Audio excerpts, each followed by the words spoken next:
Hey, Andrew here for ARFCOM, out here with Hickok45 at the 2A rally. Hickok, you have done a lot to promote this rally, and I don't think that I'm speaking out of place to say that you're probably responsible for a significant portion of the people being here who are here. Thank you for doing that, but why do you think that it's so important to come out today? Well, it's, you know, a rally doesn't necessarily solve all of our issues, of course, but it can't hurt. And I just think, I like the idea of getting a lot of people together, you know, because other organizations do it, other causes, and we don't seem to do it very well. Gun owners are a strange breed. It's just the nature of us, I think. It's hard to get us to join and to do things like this. I understand that. I'm the same way to some extent, but I just think it sends a message. You know, it doesn't solve a lot of problems, but it sends a message. It's good for all of us to get together, especially this one where it's more of a grassroots deal. It's not put on by any gun rights organization and anything like that. We didn't have billionaires funding it. Yeah, it's just the people who are here came because they wanted to come. They knew about it, they found out about it, just like I did. As soon as I heard about it, and this was going to be maybe a real thing, I went ahead and put it on my calendar, you know, and John, the same thing. And it's just great. You know, we're on the lawn of this fairly important building right here, and that's where all the mischief happens, you know. And so, you know, it's kind of in a way, it sounds, I guess, diluted, but it's almost like a why not. We just need to do this, you know, occasionally and get together. It's St. Capitals and here, you know, and it's just great. You know, it's a coalition of people. And a lot of us don't agree on everything, you know. People don't always agree with me, and I don't agree with some people, but we all have that one thing in common, is our gun rights, you know, and freedom, you know. So I think it's just great to be here, you know. I don't have anything too profound to say as usual. Well, thank you. Well, good to it was an honor to meet you. Well, thank you. Thank you guys for watching. Hello, everybody. I love you. One of the most influential people in the community, in the world, when it comes to talking about guns, talking about firearms, is joining us today, Hickok45.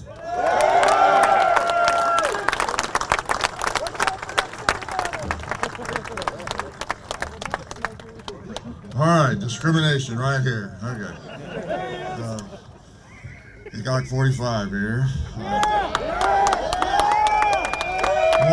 More importantly, you all are here, and it took time, effort, and for some of you, a lot of effort and money, you know, to get here. And I, for one, appreciate it. I know everybody does. So welcome, welcome.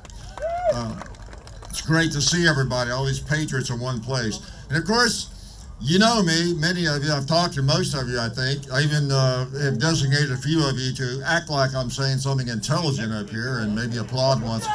But, yeah, there he is. But, you know, I have a tendency to ramble, do I? Yeah, a lot, right? Not today. I wrote it down, so I'm out of here in a few minutes. So I want to be good and have respect for my fellow speakers, and better yet for you all. You've been here a long time. It's great that you're still here.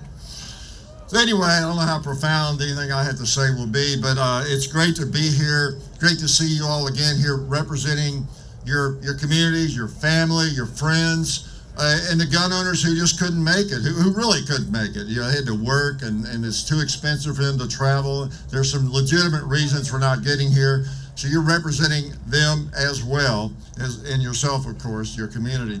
But you know, guess who else you're representing? It occurred to me. Well, you might not be aware of it, but there's a group of some fearless renegade types. They belong to an interesting gang a few years back, and you might recognize some of the names. James Madison, you know, Thomas Jefferson, George Washington, John Adams, and they were quite a gang, and in a lot of ways we pay homage to them, and out of respect to them that we gather here. I really believe that.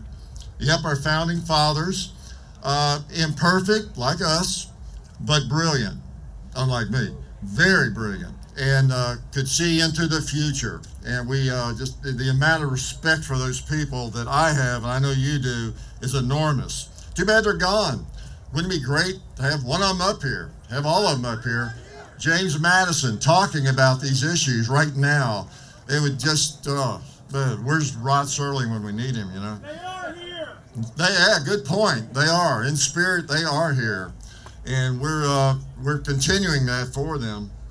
But their voices are here. The Constitution speaks loud and clear for those who understand history, and for those whose brains have not been sedated by social media and whatever sitcoms and all the pop culture of today, people who actually think about things and can actually think deeply on a good day, you know. So these men are our inspiration, but we have to be careful. We have to be careful, I think, because we tend to see the primary obstacles in our cause as these gun banners that work in this beautiful building behind us. You know, we tend to think of that as, I don't know about the enemy, but, you know, a big obstacle. You know, the real obstacle are our friends and our neighbors, the other citizens who voted them into office, right? Look at the elections, look at the number of votes even the losers get, or the winners. It's those people that vote for them, that they represent. That's, I will say, the problem. You know, those millions of neighbors that voted them in, the gun banners in. They know they're gun banners. They voted them in anyway, okay? Maybe because of that. So whether we like it or not, we're in a battle for the hearts and minds. Our neighbors, our co-workers, just a lot of the people we know. These people can actually determine whether we have even crazier, more oppressive gun laws.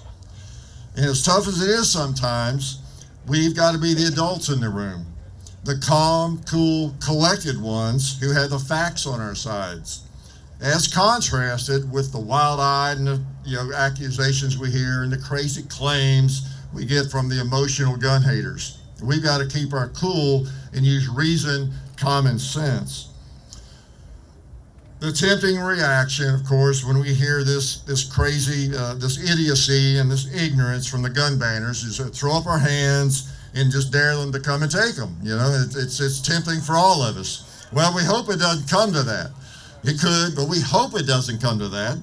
We all get frustrated by this lack of common sense. And, you know, I mean, basically, what I think, we don't want to alienate those folks on the fence. That's our goal, not to alienate them.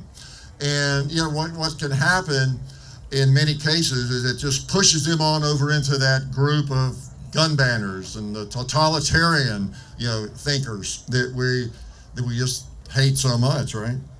So what can we do? We wrap up with I don't have all the solutions, but I think some things we can do are we can bring in new shooters to the sport and educate them properly. Yeah, often as possible. We can know the facts and continue to debunk the many false narratives that are perpetuated by the gun banners. We can quit making fun of gamers, where millions of folks of all ages, you learn about these cool firearms that we all have, you know, because that's where a lot of the folks, young folks and older folks, are learning about firearms and developing an interest.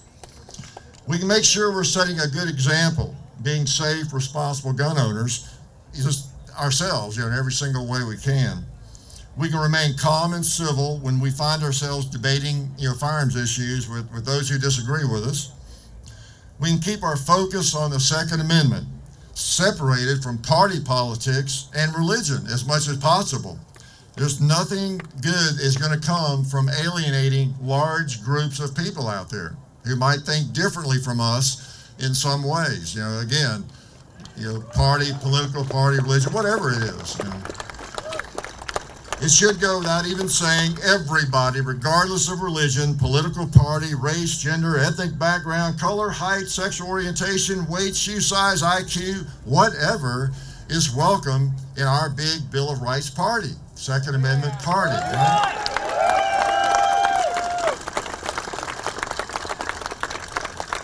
Certainly, IQ should not be a factor, right, or I would never be here. Last point. We need to avoid the divisiveness within our community, trying to eat our own. Some of us just cannot resist playing the I'm a better patriot than you game. You know, it's kind of a game sometimes, and constantly being on the witch hunt for an infidel. They're out there, but we got to be careful not to be looking for them all the time or creating them. The last thing we need is anything that unnecessarily divides us. We're all in this together, basically. You know, one of those gangsters I was talking about earlier kind of got it right when he said, "We must indeed all hang together, or most assuredly we shall all hang separately," right? Last thing, remember, the real rally, I'm not a good cheerleader, but the real rally is where? The voting booth, right? Let's all make sure we get there. Thank you all. Good to see y'all.